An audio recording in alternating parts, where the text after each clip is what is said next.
Bismillahirrahmanirrahim. Assalamualaikum warahmatullahi wabarakatuh. Alhamdulillahil azizil jabbar, mukawwiri laili 'ala an-nahar, tadhsiratan lidawil uquli wal i'tibar. Ashhadu an la ilaha illallah wahdahu la syarika lah, wa ashhadu anna Muhammadan 'abduhu wa rasuluhu la nabiyya ba'dah. Allahumma salli wa sallim wa barik ala habibina wa syafi'ina wa nabiyina wa maulana Muhammadin wa ala alihi wa ashabihi wa man tabi'ahum bi ihsanin ila yaumiddin. Hadirin ma'asyiral muslimin, jamaah salat tarawih Masjid Jami Baitus Salam yang dimuliakan Allah Subhanahu wa taala, wabil khusus DKM Masjid serta pengurusnya, mudah-mudahan Allah Subhanahu wa taala memberikan kesehatan kepada mereka yang telah mengabdikan mengurus rumah Allah Subhanahu wa taala ini. Bapak hadirin jamaah salat tarawih, kita bersyukur bahwa Allah Subhanahu wa taala masih diberikan kesehatan, nikmat sehat walafiat iman dan Islam di malam ke-17 ini, masih diberikan taufiknya untuk melaksanakan salat tarawih dan menyelesaikan sholat puasa kita di hari yang ke-16 atau yang ke-17.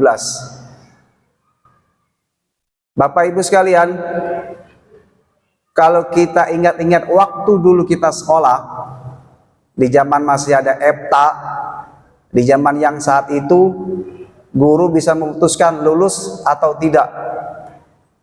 Kalau sekarang memang cenderungnya anak tuh selalu naik dan hampir dipastikan lulus saja.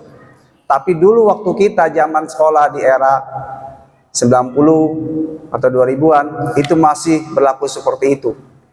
Apa yang diharapkan bagi seorang siswa yang ketika diinformasikan ujian akan dilaksanakan selama sepekan? Tentu mereka mempersiapkan dengan belajar banyak membaca.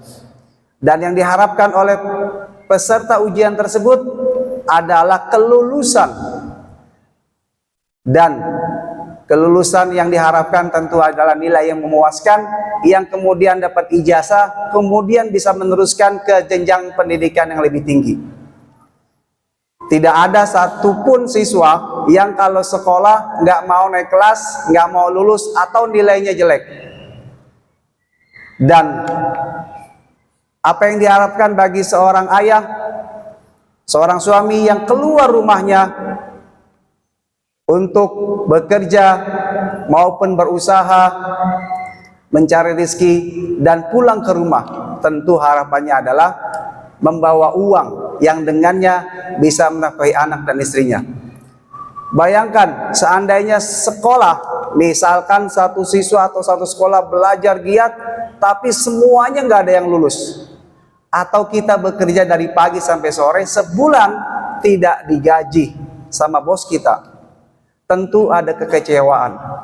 Hadirin ma'asyiral muslimin, salat tarawih yang dimuliakan Allah Subhanahu wa taala, ternyata ibadah Ramadan kita itu mirip-mirip seperti itu. Dalam arti hasilnya tidak selalu yang berpuasa itu dapat predikat lulus, dan yang lulus tidak selalu nilainya bagus. Kenapa? Sebab Nabi sendiri yang menginformasikan kepada kita, dan inilah tema kita, agar puasa kita bermakna dan tidak sia-sia.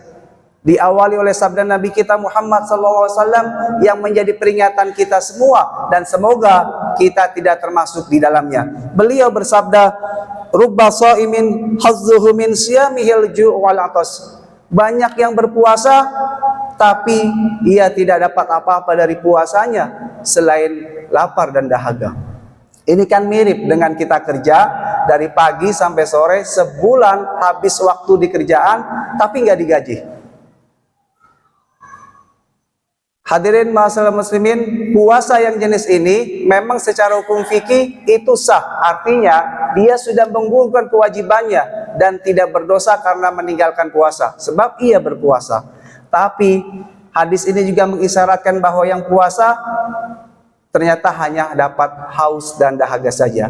Ini mirip seperti siswa yang belajar cuma capeknya saja tapi nggak dinilai atau nggak lulus, atau kita yang kerja hanya keringat yang keluar tapi tidak digaji. Hadirin, tentu saja kita kepada Allah bukan seperti kita kepada bos yang beribadah hanya mengharapkan upah. Ma'asyiral muslimin rahimakumullah. Pertanyaan selanjutnya, kenapa ada orang yang seperti ini puasanya hanya dapat lapar dan dahaga saja? Inilah yang sekali lagi mudah-mudahan kita bisa mencermati dan memfokuskan diri di sisa Ramadan kita ini, agar puasa kita tidak seperti tahun-tahun yang lalu atau masih sama dengan gaya puasanya anak-anak madrasah, anak SD atau SMP. Kalau masih SD, kita masih maklum mereka hanya bisa menjaga lapar dan minum saja. Itu sudah kita apresiasi. Dengan kita iming-imingin, kalau kamu lulus full, Bapak kasih uang 50.000. Semangat mereka.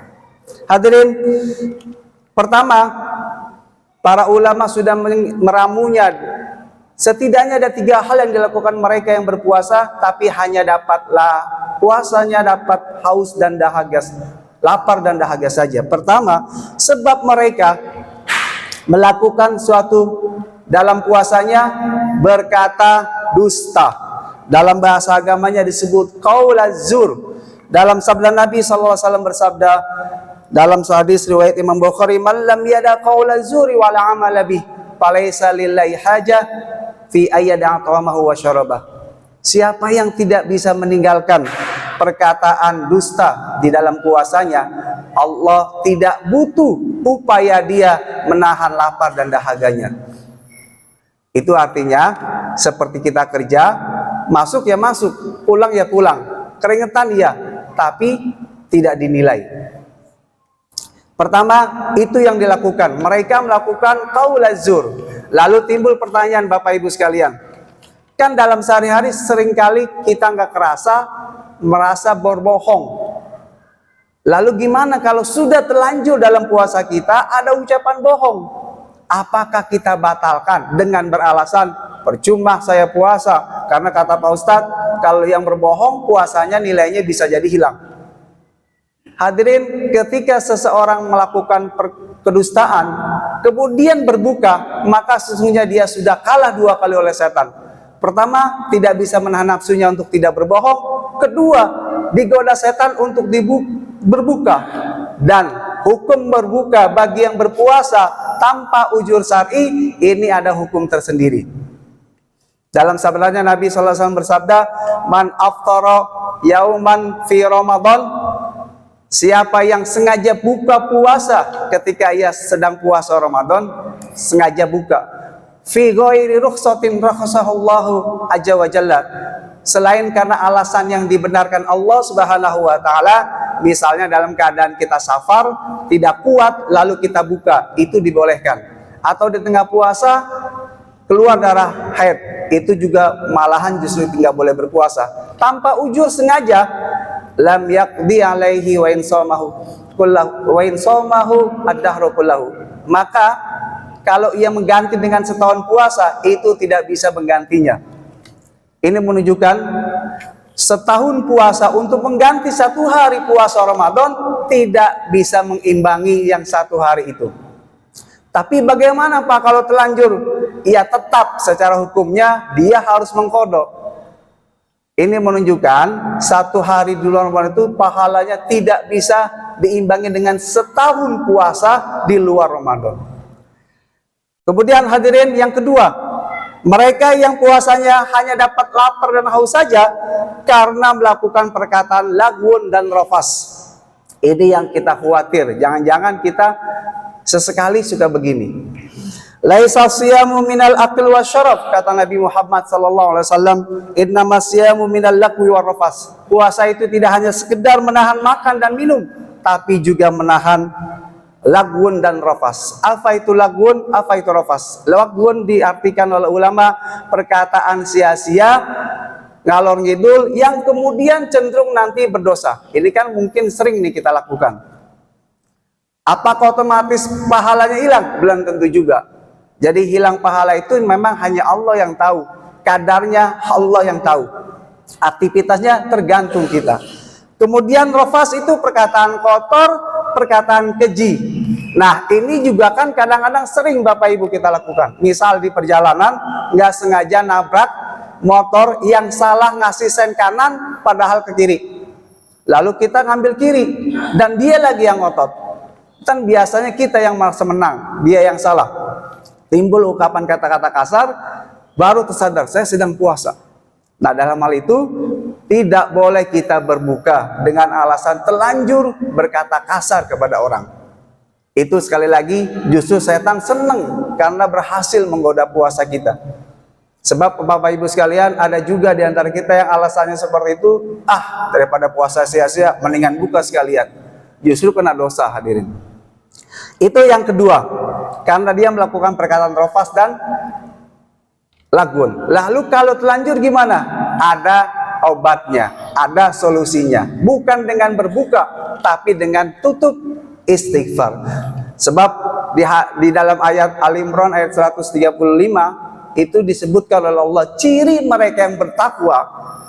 Dan kita kan puasa tujuannya menjadi orang bertakwa. Cirinya itu ternyata bukan yang selama hidupnya nggak pernah berbuat dosa. Selain Nabi tentunya pasti bisa berbuat dosa. Selain para Nabi dan Rasul. Alladzina idza fa'alu fahishatan aw dzalamu anfusahum. Justru mereka itu yang kalau dalam hidupnya telanjur melakukan fahisyah atau kezaliman, melakukan dosa, zakarullaha fastaghfiru lidzunubihim. Dia otomatis ingat sama Allah dan istighfar kepadanya. Jadi ketika kita telanjur, astagfirullahaladzim, kok kenapa saya marah-marah ya? Istighfar saja, nggak usah buka. Nah, insya Allah dengan istighfar itu, tanpa kita niatkan dari awalnya memang marah-marah, diampuni Allah Subhanahu wa Ta'ala dan pahala kita ditetapkan. Kemudian hadirin, yang ketiga adalah menurut ulama, mereka ini yang cuma dapat lapar dan haus saja adalah mereka yang puasanya masih juga melakukan maksiat pada anggota tubuh badannya. Ada satu nasihat yang bagus dari sahabat Jabir bin Abdullah. Dan ini sebagai penutup dan mudah-mudahan kita bisa melaksanakan nasihat Jabir bin Abdullah ini. Sahabat Nabi beliau berkata, "Idza sumta, jika engkau berpuasa, falyasum sam'uka wa basaruka, maka hendaklah puasa juga pendengaranmu, penglihatanmu, walisanuka dan lisanmu. Anil kadhibi wal asam, dari perkataan dusta dan perkataan maksiat lainnya." Jadi kata Jabir bin Abdullah, puasa kita agak sempurna, maka nggak cuma puasa makan dan minum, tapi puasakan semua anggota tubuh kita dari berbuat dosa. Insya Allah kita akan mendapatkan ibadah pahala yang sempurna dari Allah Subhanahu wa Ta'ala. Demikian hadirin Bapak Ibu sekalian, mudah-mudahan Kultum Sigat ini bisa menjadikan perhatian kita dan semoga Allah Subhanahu wa Ta'ala memberikan taufik kepada kita untuk supaya kita tidak melakukan sesuatu yang dengannya nilai pahala kita berkurang, nilai pahala puasa kita berkurang. Hadanallahu wa iyyakum ajma'in. Assalamualaikum warahmatullahi wabarakatuh.